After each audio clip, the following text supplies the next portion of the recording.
Hello everybody! Welcome to Z.A.T.O. I love the world. This is my 5th time recording this because my OS doesn't want to fucking cooperate with me. This is a visual novel. I don't know anything about this game. I found it. It looks cool. It's a visual novel. I don't know anything about this game. It looks cool. It's awesome. Okay, we're gonna play it because it's probably gonna be awesome. I mean, look at that animation. That was a cool animation. That was a cool little cutscene. Cool. We're gonna start the game and have a good jolly old time. Did you know that our sun is a very unusual star? To start with, it's a yellow dwarf. Those constitute for just 7 to 10% of all stars in the universe. It's an outlier even among those. Most yellow dwarfs are primarily covered with dark spots. The sun isn't. The majority of its surface is bright. In fact, it has 3 times the number of light spots than it does dark spots. So its overall brightness index is nothing special. You could even call it underwhelming compared to other stars of its type. But even so, it works harder than most to shine as bright as it can. I find that very cute. I don't remember where I read about this. Must have been some newspaper from years ago. But that small piece of trivia still pops in my mind whenever I look up in the morning sky. It's not much of a view, to be honest. Not much of a sky, not much of a sun. I guess it's the kind of region it is. Some people say the sun is just lazing around in our parts. What's with the constant snow? The people that go around saying that, well, they clearly haven't read that newspaper. The more I thought about things like that, and the more I learned, the more I realized how incredible everything is. I'm not just saying that to mean amazing, I mean improbable. You can't deny the world is full of great coincidences, to the point where I begin to ask myself how much of it can we actually attribute to pure chance. The universe was so kind to give us both a star and a planet with the perfect conditions for sentient life. It's the slightest fluctuations in the composition of our atmosphere, the size of the globe, or the distance between Earth and the Sun, and none of the beauty surrounding us would exist. Some would call it a miracle, and of course that's a lovely way to put it. But isn't that giving the world we're living in too little credit? God, this is fucking me up. But it's not that I subscribe to that anthropic principle or anything. I'm not so arrogant to just believe the universe exists for our sake. Or rather, I'm not so sure it exists solely to be observed. When a baby is born, it's not preoccupied with how it's perceived. That conscious need emerges later as the child develops self-awareness. Until that point, its curiosity is aimed at its surroundings. So if anything, it's the opposite of what the anthropic, I cannot pronounce that word, I'm sorry, principle entails. We're social creatures, so the need to be observed makes sense for our survival. But to say the universe itself shares that priority, it just doesn't make sense to me. Although, you could also think about it this way. A child is curious about the world because it perceives the world as external. What if the child is in the world? Or what the child is the world, sorry. What if all that is... What if all that it could ever observe existed within itself? What can the all-encompassing universe be curious about? So nothing but itself. There's nothing else to care about in the whole wide world. It is the world. Duh. Wait, now this makes perfect sense. If I put it like that, I guess the universe has no choice but to be self-centered. Even if this wasn't the case when I was born, what if the universe developed a desire to be perceived by others as it matured, the same way that a child would?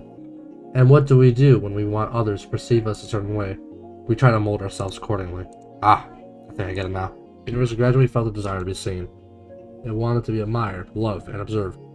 Because there's nothing more a world could do but observe itself. It's the best and only pastime there is, as far as the world is concerned. More observation is even better. Of course, an endless universe could observe itself endlessly. You could say that its observation value equals infinity. That value may seem absolute, but it really isn't. Not in mathematics. Infinity plus 1 exists. It's a value that the universe could never reach as a singular, albeit infinite observer. So it had to create new, finite observers to add to its infinity. It needed to create sentient life. Sentient life is the plus 1. When I put it like that, it sounds like all of us are extras at a party. Now that isn't fun. Or isn't that? Whatever. This vast, mighty universe shaped itself so meticulously to make new observers possible. It fine-tuned all of its systems so precisely just to have us here. It worked so hard to just share one joy with us. Us, worthless insects. Oh no, this can't be. That's cute. That's really cute. I should have expected this. I should have known the infinite universe would be infinitely cute. This world truly is wonderful. Wonderful, wonderful. Ira Grachevskaya is missing. Huh? I'm looking for my desk. A low hum runs through the class. Grachevskaya? What? Seriously? She's just skipping. Nah, she ran off with that one guy. You saw? No, but come on. You know her. She's totally... SILENCE! The teacher taps her turn on the desk. Ira's parents filled the report yesterday night. They haven't seen her since she left for school. Another round of whispers. The teacher raises her voice. So if any of you have information that might help in finding Ira, please report it to the teacher's office or the police after class. That is all. On to the lesson. A chair creaks in the back. Wait. You really expect us to study like normal after hearing that? Yeah! Yeah, we're shocked, you know. We're worried sick. Seriously, our classmate's missing. Our friend, Ira Grachevskaya. The room fills with repulsive giggles. Cut it out. Darren, sit back down. The teacher's voice sounded just as dry as it did when she broke the news. She turns to the blackboard and writes down the date. We all know this situation will probably resolve itself just fine, so it's not act dramatic. If there's anything else I'm about to say, I'll be happy to hear it in the office. She puts the chalk down and begins the lesson. September 19th. A bird flies past the window. Disappearance. Give me a break. Aren't you supposed to wait 3 days or something? That's a myth. You can file a missing report whenever, especially if it's a kid. Oh yeah? Hey, let's report each other as missing and see who they find first. Ah, you're on. No, but seriously, that's the sudden hubbub. Hubbub? What the fuck's that? So she didn't come home. Big deal. I thought wandering off was her own thing. Right? That's just Grachevskaya.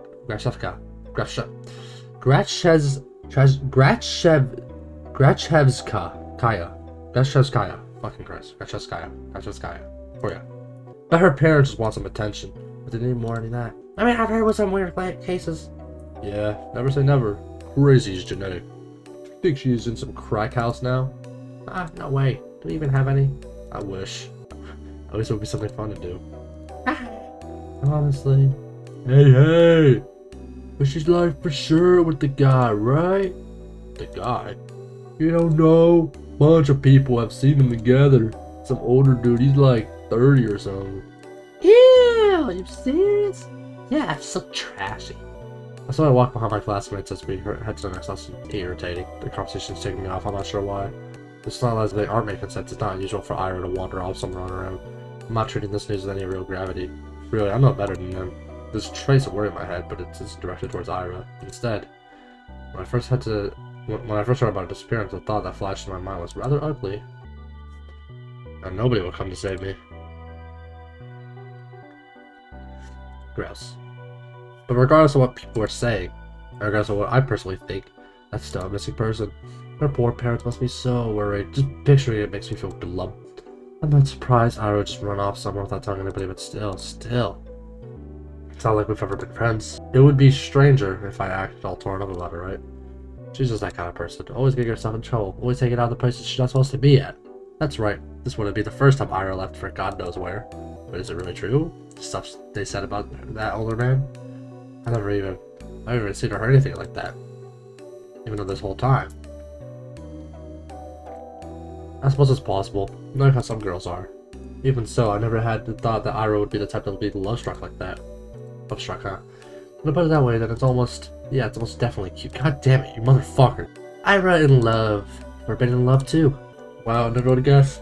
I never took that girl for a romantic. But she's a girl at the end of the day. If she does like those kind of books, so perhaps she's planning to elope. Oh, that crap. It's also complicated. I'm very torn on this, I really am. One hand is super romantic, some beautiful young love with no regard for what anybody thinks. It's so incredible, it's incredibly cute.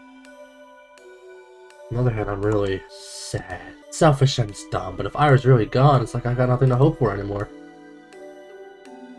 Hey, Shubina. Huh? You know anything about this? No. Why would I?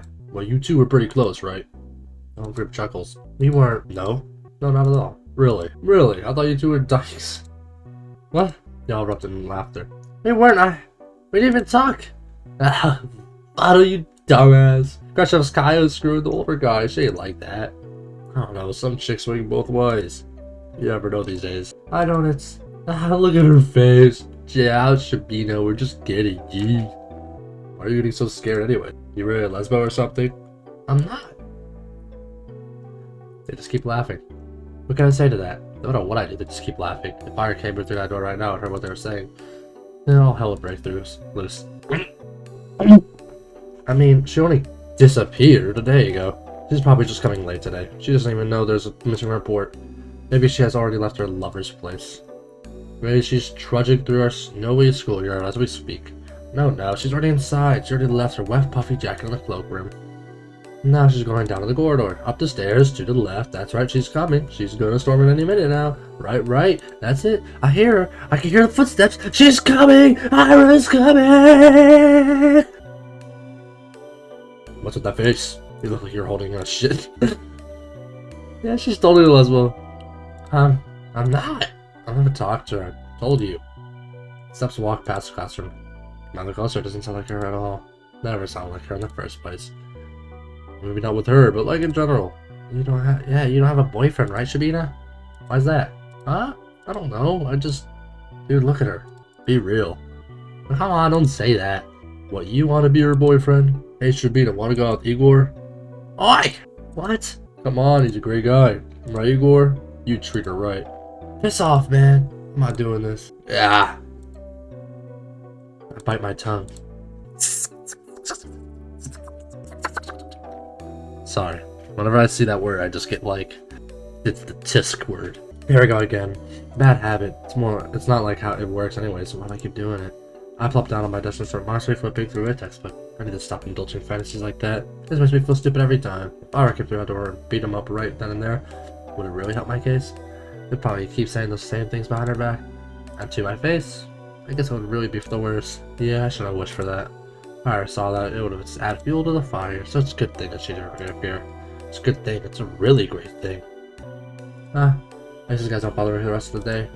Everyone's too preoccupied with gossip. I can't focus on studying either. I keep thinking. Last time I saw Ira, she said her parents were leaving in the morning, but she didn't show up to class. That part's nothing new. I always had a bad attendance record, so I assumed she skipped as usual. Went to see that man they talked about. Did she go to him right away? In that case, yesterday evening. Go home, Asya. The teacher's office, was it? I'm kind of scared of going straight to the police, but I should probably report that. I'm not sure if it'll be of any help. For some reason, the idea of telling everyone what I saw, something about it just doesn't sit right with me. There's not always a whole reason for that. I need to get over myself. Sure, she's probably fine. I know that freak. Everybody knows that. But if she's not, well, I'm gonna report it big time. Or I'm gonna regret it big time. Oh, but I might be tearing star-crossed lovers apart. If Ira really ran away with someone that she cares about so deeply, away from society ridicule, would it really be right to ruin it? Crap, I have to admit, I'm also a little judgmental, but I mean, it's really beautiful. I do believe that judging love like that is ugly, ugly, ugly. But whenever I start to consider it closely, I just can't brush off how much older that man is. I just can't. Ugh, I'm really no better than the rest. Wait, that's it. Just why don't I just tell anybody what I saw? It must be the good in me screaming, don't ruin their good fortune. And they're probably so happy right now. It's none of your business. Gosh, yes, that must be it. That explains everything. Should I follow my heart then? Should I keep silent? It's not as if what I've seen will make a difference. It's just kind of inconsequential. There's no point in telling anybody about it at all. The kind of information that points to any particular location or culprit, not that there is one. So let's keep silent, everybody will be happy. I'll be happy, the good irrational me will be happy, and the cold reasonable me will be happy as well. Yep. Good job, Asya, you solved it. Sure it's nice to have a clean conscience. Well, no need to loaf around here any longer. Guess I did better now. Oh my god! Counterpoint! Counterpoint! What if, and bear with me here, what if Ira's actually missing? Despite all odds, there's actually a possibility that she's in danger. If even the tiniest chance of my report will help finding her, then the info is probably worth providing. If she really didn't elope with her beloved, then my testimony won't change a thing. It's worthless at worst. Yeah, it's true. If I carefully weigh the pros and cons, the off chance of Ira being in danger and my words being the key to saving her makes her a strong argument. Whoa, my words being the key to saving her. Well, yeah, that would be so amazing. What am I looking at? Is that flowers? And then I come visit her in the hospital and she wouldn't know how to thank me. I'd say I shouldn't have, or she said I shouldn't have, and I told you to leave me alone, dummy. But then I shake my head and respond, it's nothing.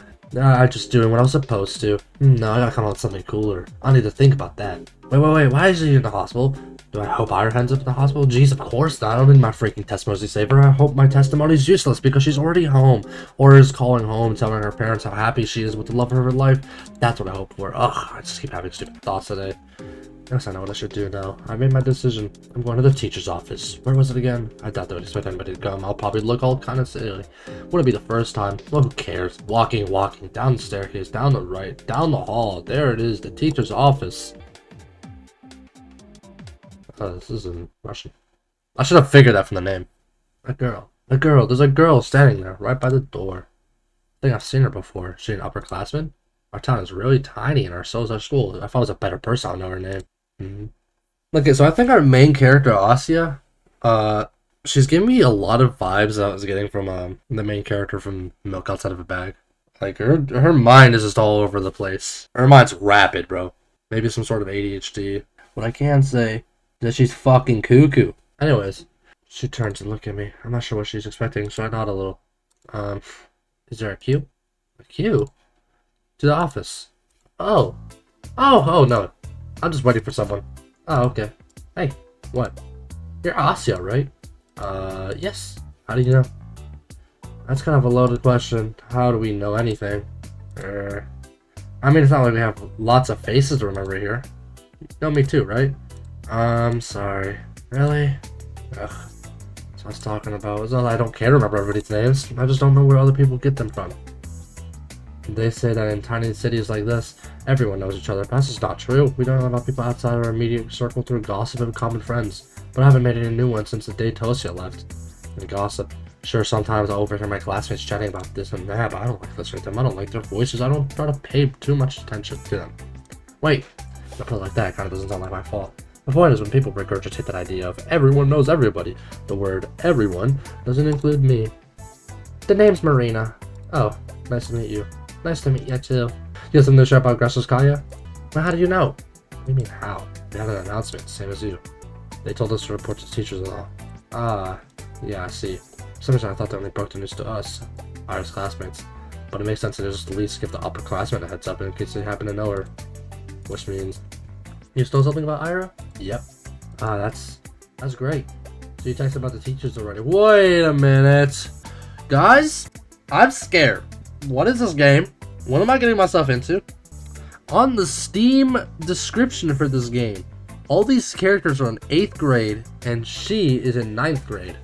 So, why is the rumor going around that Ira's mingling with a 30-year-old man in 8th grade? Okay, we're just gonna move on. Sure did. Wow. And what did you tell him? Tisk. That's between the investigation. You can't just spout info like that in the open. Asya, the walls got ears. Oh, I understand. Sorry. Okay, well, you don't have to apologize. Crap, I'm making an awful first impression. No, I don't know her name like I was supposed to, but now I look like I don't know the first thing about vigilance. Who am I kidding? I really don't. I'll just go in then. Marina's somebody blocks my path. No, you won't. Sorry? You're not telling him anything. She just threw their fingers and attacked at each syllable. Why? Because I feel just in my chest. Please don't tell me it's just gonna be the same thing as my classmates. It's because I acted rude. I didn't mean to. Well, I never meant to. I can't help it, can I? I just meant. Oh, fuck! What the fuck did I just do? Hey, we're in the safe. We just managed to mess up everything. Damn it! Her face just hides a mockery. But weirdly, I can't find any. I've been waiting for you! Huh? Surprised? Of course I am. But no, wait, this has to be some stupid ruse. I'm going to believe this girl, and she's gonna laugh in my face about it. I'm serious. Ira told me about you. Really? Yeah. Oh my gosh, you're talking about me? Wow. I'm shocked Marina's being as friendly as she is, considering what kind of description Ira could give. But does this mean she's a friend of Ira's? For some reason, I never thought about her having any, at least not at school. It's really presumptuous of me. I wonder what Ira's like when she's with friends. I know you saw her yesterday. I figured you'd want to report it. So here, as soon as classes ended. Oh, so I ran here as soon as fucking Christ. I just can't read, guys. I'm so sorry, guys. This baby's on fire! But I guess it'll be easier to catch you between lessons, but I guess I'll call up on all that stupid rumors. It kind of slipped my mind. She knows. But hey, what matters? It all worked out. So why are you stopping me? Well, Marina looks around the edge of the corridor before lowering her voice. If you tell him about yesterday, you'll make everything worse. Huh? Let's not talk about this in front of the office, okay? Come on, let's go. She takes a step back and beckons me with her hand. I'm not sure what she has in mind, but it doesn't seem like a prank. Still. Wait! I know Ira's probably fine, but isn't it better to play it safe? The faster we share all we know with everybody, the... Quiet, you! I just said we shouldn't talk about this stuff with adults here. Ah! My hand grabs my hand and starts dragging me down the corridor. She's not exactly quiet either. All my stumbled protests sound so weak now, I will be the white noise to the other girl. Yes, I spent half of the day doubting whether I should report it all, so what? I carefully examined my options and came to my own conclusion. I deserve to see through. I deserve to testify! Some part of me is relieved the ultimate choice was made for me. I mean, that silly gut feeling I thought I overcame with a reason has come out on top, so there was something to it in the end. So I was right, my heart was right. Sure, I can actually know that since I'm not yet to hear what Marina has to say. But this can't be pure chance, can it? And if it's not, what does it actually hinge on? Did Marina show up because that world needed to stop me for the sake of something more important? Or did Marina show up because I subconsciously wished for something, for anything, to stop me? Whatever it was, I guess I don't mind this after all. I think I'll stick to the grander narrative angle for this time being. The world bending itself to the will of some worthless gnat is a preposterous idea. But it wouldn't be the first time for me, would it? And the fact that the world, for any reason, decided to guide me towards the right path, that's so endlessly sweet. Downstairs, down to the lobby, to the coat room, I don't resist anymore. Marina drags me along, and I can feel my doubt turning to excitement. This is definitely the right path. This girl knows about Ira. I want to know more about Ira too. The whole wide world wants me to know.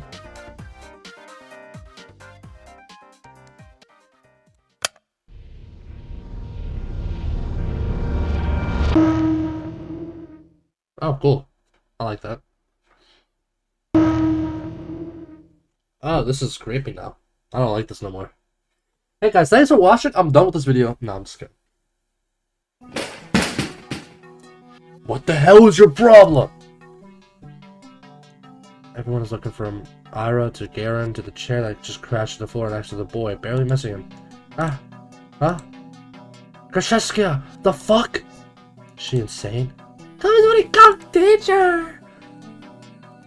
Not paying any mind to the commotion that just filled the classroom, Ira storms towards Garen.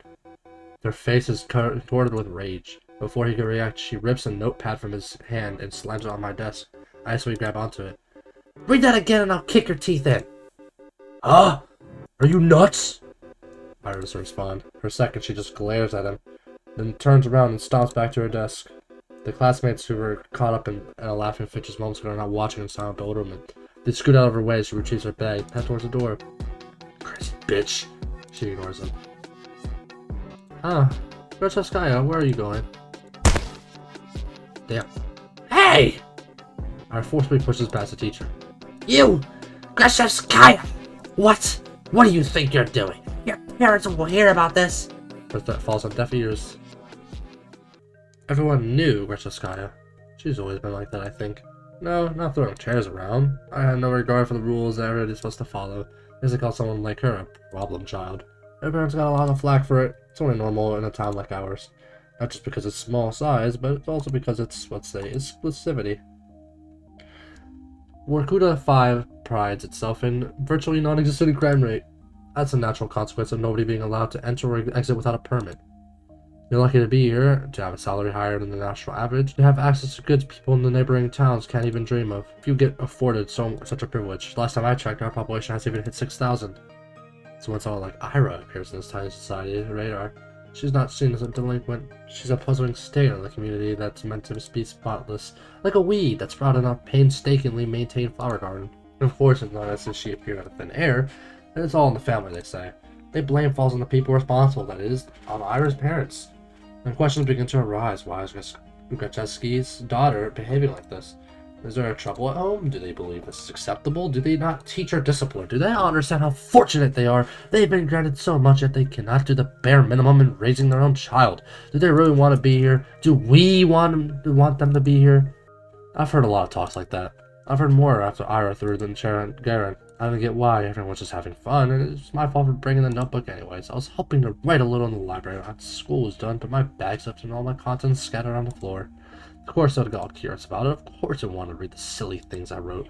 Not a big deal. It's not like we've ever taken poetry or drawings very seriously. Those are just fun distractions, nothing more. If people laugh, well, what's the matter to it to me? I couldn't wrap my head around it. I couldn't, but I still wanted to thank Ira somehow. She rarely shows up to school, and even when she does, she could just leave at random. I couldn't get a hold of her for a long time because of that. Well, that. Also, that I was really scared. I just never so much as looked at me. Even when she last started Garen, I was like I wasn't even there. But 2 weeks after the incident, it finally happened. We crossed paths. I went to the bathroom, some lesson. I think it was math. Came through the door. Cigarette. And there she was, blowing white smoke through the half-open window. I didn't even know she was at school. Oh, hi. I just made a disinterested look. Hi. Awkwardly scuttled past her to one of the stalls. I closed the door as I was so nervous I couldn't do any of my business, so I just sat there thinking about how I should approach her. It's like I had some long conversation or formalities in mind. I just wanted to say thanks. In theory, it should have been easy. But wouldn't that make me look like a weirdo too? Assuming she did all that for me. That would just make me look self-centered. I had no idea how much time had passed while I was in the stall. Maybe 5 minutes, maybe 20 seconds. So when I heard what sounded like her getting off the windowsill, I slowly opened the door. Wait! Huh? I froze up. She stood next to the window, bag in hand. The cold draft wafted through her hair. I had to say something. I got this rare chance. The Lord gave me this rare chance to tell her what I wanted. What am I supposed to say? Thank you? I thought I just tumbled out of the toilet stall. What? There's an eyebrow. I just stood there with my mouth helplessly open. As if I just got mute. As if every word in the Russian dictionary got wiped from my brain. Whatever. No, wait! Please! Took a step towards her, she jolted away as if I was a leper. I don't know what to say or ask, so I just knew I had to say something, even if it was the first thing that popped to mind. What? What the hell do you want? Isn't it cold? Huh? The windowsill. When you sat smoking there, right by the window. I thought, weren't you cold like that? Yeah. She blinks. Not really. Maybe a little? Thought so. Anything else? No, I mean, yes, I'm sorry that you got in trouble. Huh? Well, I heard you got into a lot of trouble after that. You know, when Garen read my stupid poetry. I'm sorry for that. She eyed me for several seconds, which to me felt like an eternity. Then she sighed and slowly flipped her hair back. Why are you apologizing? That had nothing to do with you. Huh? Oh well, I guess not. His voice was getting on my nerves. Let's see. Looked down at the tiled floor.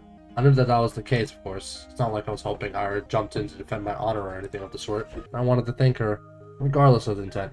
But no matter how hard I thought and tried to word it, everything just came out sounding awkward or wrong. Why does this always happen? Soles of her boots squeaked against the floor. She spun around and walked towards the door, and this time I had made no attempt to stop her. Your poetry isn't stupid. Huh?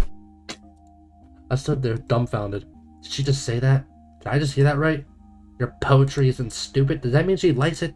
If Ira likes my poetry? Ira Grachevskaya? Bell rang and set me on my short-term stupor. I shook my head. Right, I need to get back to the classroom. I doubted Ira should be there in the next lesson. I washed my hands for nothing in particular.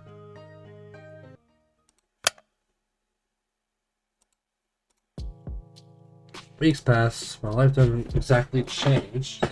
Went to school the same way. I sat through the lessons, and then went to the store, then went to the library, or for a walk. And when it got dark, I headed home, day after day. My notebook. I just left to get a snack from the cafeteria. Where did it go? Oh, Shubina. We borrowed your homework for a second. You don't mind, right? It's fine. Thanks. By the way, is this supposed to be you? He lifts a scrap paper up to me. Oh no. I forgot I left it in there. No, it's just a drawing. Yeah? You sure? It really looks like you if you were pretty. It's not me. Whatever you say. Sometimes my classmates joked around with me. Whenever that happened, my thoughts involuntarily drifted to Ira. She still attended classes, albeit regularly. She always vanished or embraced, and I don't know where to, so I wouldn't dare ask. Someone told me she'd say, "None of your business," if I did. And she'd be right. But even so, I kept imagining those scenarios in my head. Not just when I was being laughed at, I started doing it when I was walking home from school, or to the store, or was wandering the streets, killing time. I kept thinking about how funny it would be if I bumped into Ira. I thought about how interesting it would be if we talked. I even tried to stay out longer. I started to take new routes. So embarrassing to think about it now, but... Ira. she walks past me in the corridor. Not even a nod, not even a look in my direction. I guess I don't exactly stand in that crowd, but that's my fault when rumbling. I should have spoken louder. Even though it took all my courage just to much that much, even though I definitely think she should have heard it. Hey, Vadim. What? Remember when I gave you the 50 kopecks? Can I have it back? 50 kopecks? When was that again? Last Friday? Jesus, remember things like that? Can I have it back? Man, I don't even remember taking it. You sure you're not making this up? Maybe you gave it to someone else. No, it was you. Jeez, I don't freaking know. It's half a ruble. Shubina, who gives a shit? Yeah, why do you care so much? So petty. It probably just lost or something. My sis keeps upping to the doorway. It's empty, of course. What am I waiting for? Even if she showed up, what would she do? Mug him in front of everybody? That would be really funny. Hey, stop thinking that. Maybe he really did forget. Who knows? I shouldn't be upset. It's not that much. You can go grocery shopping with that, but not the end of the world. It's not exactly starving. How much is that? Let me... 50 kopecks. Let me see. Assuming these are modern, it says that 50 kopecks are worth half Russian ruble is less than a cent. What? Okay, maybe I agree with Vadim. What the fuck? But no, she says grocery shopping with that money. So this has to be, like, different. Whatever. I'm not exactly starving. I've been eating too much junk anyways. Yeah. If I eat less of this stuff, my skin will clear up. That'll be nice. So you don't use makeup at all, right? No, I don't. I'm not allowed to, though. What are you saying? I allowed it last year. Really? I'm just gonna send you home for it. Oh, that's good, I guess. These girls rarely talk to me. They're usually pretty nice, though. At least when we're not joking along with the guys. I think one of them likes Vadim. She laughs a lot whenever she says anything to me. So we have very different sense of humor. But you never tried it before, yeah? Makeup? No, never. Seriously? You're like 15 already. 14. Same thing. You gotta learn to do it at some point. Especially with that complexion. I'm not really... How about we help you out? Yeah? Yeah. Get some light makeup. You'll see what it's like. I don't know. Come on, it's gonna be fun. You're gonna love it. Okay, but... Yay! Come here then. I don't think people do unpleasant things on purpose. Nobody wakes up in the morning with the goal to make someone feel bad. I really believe that. If someone's doing something hurtful, they don't fully understand it. So I shouldn't wish bad things on people who don't really know what they're being mean. I shouldn't wish for Ira to appear and interrupt them, or to scream at them, or to punish them, or anything. I can still hear everybody laughing as I run out to the corridor. I'm covering my face. I don't want the teacher seeing me like that. It's towards close, so I can wash this mess off quickly. Ugh, just not fall off these rings, but... sorry. My face up without thinking. Oh no. Ugh, the hell? Ira jerks away from me. You can't blame her. I must look like an insane person. Yeah, I look awful. God, I can't handle her looking at me like that. I'm sorry. Huh? Run past her. Run. She need to get to the restroom. I just need to wash it off. After about a month, reality had dawned on me. I kept telling myself that Ira's actions had nothing to do with me. She told me that much in no uncertain terms. She said that. I kept repeating again and again and again and again. I really didn't believe it. On some level, I still had a faint hope that Ira pitied me, that she cared about me for God knows what reason. No, really, what was the reason? Her lashing out at the classmate that she found annoying, one who just so happened to make fun of me, her not joining in, her telling me that she liked my writings. She didn't even say that much. She said they weren't stupid. Boy. 3 boys clicking against my desk. 20, 20, 10. So he remembered? There. Thanks to the unforgettable night, everyone around erupts in snickers. Hey, you're doing a cheap deal. You free later? Very funny. No, please, Shubina, get a sense of humor. Your face is dragging down all the class's morale. That's right. You're doing all of us a disservice. Thank your classmates for once. I myself believed something would change. I thought about it as if I deserved it, as if I didn't have it good enough before, as if my life had any real problems. I was being greedy, plain and simple, getting all my hopes up for some silly coincidence. It's also stupid, I can't help but laugh. Ha ha ha. But that's okay. I know better now. I was being ridiculous. It's shameful to admit it, but better late than never, right? Well, a little too caught up in my own little world. And hey, even if they didn't amount to anything, I can still appreciate those little encounters with Ira for what they were. Brief but wonderful moments. I could reminisce fondly about the one time I looked out and saw Garen all scared and confused. Well, one time somebody gave my work a compliment, backhanded as it was. I could do that because everyone does that. Everyone has those little things that they look back on with a smile. It's beautiful in its own ways, and not the whole lives are such a series of episodes, both good and bad. It doesn't matter if they're growing to a bigger story, because each moment had a lot of merit on its own. Something I should have learned to be content with. Something I've been perfectly content with until now. Until I decided what I had, it wasn't enough. Speaking objectively, what is there to complain about? No, seriously, I live in the prettiest part of the vast country. I have a comfortable roof over my head, and I even have my own room. I have 2 living parents. I have wonderful hobbies to enjoy, paper to write on, books to read, TV to watch. I buy myself treats almost every single day after I was done with school. I have good grades. My teachers tell me I have great potential. My classmates also recognize how studious I am. I help them with their studies when they ask me to. That's right. I got classmates that I can always talk to. Guys, I can laugh along with, even if their jokes don't always land, even if my sense of humor isn't the best. I have all this right here, right now. Everything that a girl my age could ever ask for. So why do I act like that wasn't enough? What the hell? You idiot! What? Why the hell do you always go along with some bullshit? I'm so... Oh, it looks like she's gonna slap me, but instead slings her boot against the snow hill. And then she turns to me and starts roughly swiping clumps of her snow stuck to her coat. My whole body feels slightly numb. When I start to speak, my voice comes out weaker than expected. I don't know. How do you know I was here? Doesn't matter. I heard that asshole Garen giggling about it. Can you stand? Yeah. I come as we get up. My limbs feel rigid. I know you shouldn't get so on concrete when it's cold. I wouldn't normally. But there was no one else sitting near the school's back entrance, and my legs were starting to get tired. I heartily shake the snow off my skirt and tights. The flakes fall gently onto the ground below. Okay, Ira. Her face is... The word concern is flashing in my head, but I already learned I'm not good at judgments like that. I shouldn't be assumptions. It's a bad habit of mine. I shouldn't flatter myself. I shouldn't. But the question escapes before I manage to cut myself short. So why are you here? I mean, why? I told you Garen's bragging about slipping you that stupid letter. That's not what I'm talking about. Well, this doesn't have anything to do with you, does it? As soon as I say that out loud, I realize I messed up. I really did. Now she's gonna punch me. Ira's gonna punch me for real. She's gonna punch me and then never speak to me again. I don't even say sorry. I just brace myself for the incoming blow. Physical, verbal, I don't care. I've earned it. No, not really. It doesn't concern me at all. It's just annoying.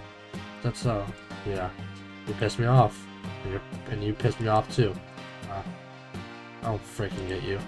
You knew it wasn't real. There's no way you believe that, right? Right? I believe it. I'm not. That's stupid. I looked down at the moist and crumpled letter I forgot I was still holding. It's the oldest trick in the book. A love letter, Frank? Really? Who would fall for that? I stare at the shriveled up piece of paper, and something about its whole existence feels extremely sad to me. You want to burn it? Huh? I had matches. Oh. No thanks. It's wet anyways. Pull the letter and shove it into my pocket. It'll get damp inside, but I don't care. I can't throw it away. Fake confession, still a confession in the end. Those words didn't choose to be written insincerely. It's okay, even if this whole thing isn't real. I met Ira today. Ira came, and after all these weeks of praying, Ira came. Thank you. Yeah, that's my honor. Even after I said I'd come to terms with it. Right as I was saying it to myself, to the world, I knew that I was lying. I couldn't throw away the last dumb scrap of hope I had. That small involuntary thought that crept into my mind whenever I felt slightly longer than usual. Even if it took so long, she finally came. I'm gonna do anything. Flustered. Ira's flustered. She flustered? Really? That's cute. That's just so cute. What's with you? Alright. I'm grinning like an idiot. Sorry, I'm fine. Whatever. I'm going home. What? Already? I'm just gonna click once over. You take care. Yeah, okay. Bye-bye. We wave at each other as I watch her disappear behind the corner. I hesitate.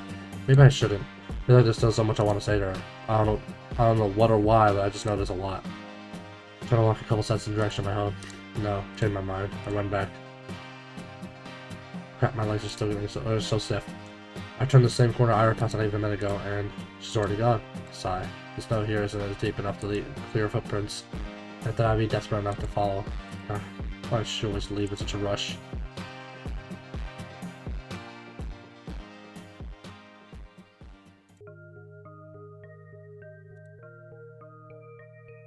Okay, guys. I think that's a good point to stop. So this game is decently long, so this will be a couple episodes. Now, these episodes will probably be pumped out pretty quickly because this was low-key really enjoyable. But before I do end off this video, I'll be trying to analyze what the hell I picked up from this. So it seems like the main character, Asya, is this like socially, really socially awkward girl who just kind of overthinks everything. They live in this like very rich part of Russia that's like very private. Like you need a permit to come in and leave and whatnot. And everybody is pretty chill. I mean, there's like no crime. So when a person like Ira comes in and, you know, is considered a problem child, you know, throws fucking chairs at people, it sparks up a lot of rumors and stuff. It seems that beginning part of the game, before chapter 1 or whatever, it's probably something that we'll come back to maybe towards the latter half of the game. That's maybe what I'm guessing. It's probably like, oh, she's missing, and we're gonna find out why she's missing, and then maybe like chapter 3 or something. I looked it up, there's like 3 chapters. So I think this first chapter is like meeting her and getting to know her or whatever. Chapter 2 is probably like the events right before, like the start of the game, and then chapter 3 is probably everything after, if I had to guess. That's so vague. Like I still don't know. We still don't know anything about Marina. And then Gavin, I think his name was, or Garvin, or Vadim. I think his name is Vadim. He seems to be a bully, but he doesn't seem to be pure shit. I mean, he does return the money. He does seem to be a bully. I mean, he fucks with Asya a lot, and he has his little posse with him at all times. But yeah, I'm very interested to see how this evolves. I mean, it seems very like, it seems like the situation is kind of odd. I mean, these are middle schoolers, and like they're smoking in bathrooms. Like there's rumors of like them fucking 30-year-old dudes. Like there's just seems to be a lot of like stuff that's kind of normalized over here. That's kind of what I got from this. I'm not sure what's gonna be happening right next. Yeah. I love the art style of this. This has a crazy art style. Just double check that saved because I have short-term memory loss. Okay. So yeah, this is pretty cool. Anything in the gallery? Ah, yeah, it's fire. But damn, okay guys. Voice volume. I'm a little confused. Maybe it's like I haven't noticed, but maybe there's like a little like a small sound. I was thinking there was like actual voice acting in this. That's what threw me off. I think it's just more like sounds whenever they talk. Thank you guys for watching. I'll see you in the next video. Peace.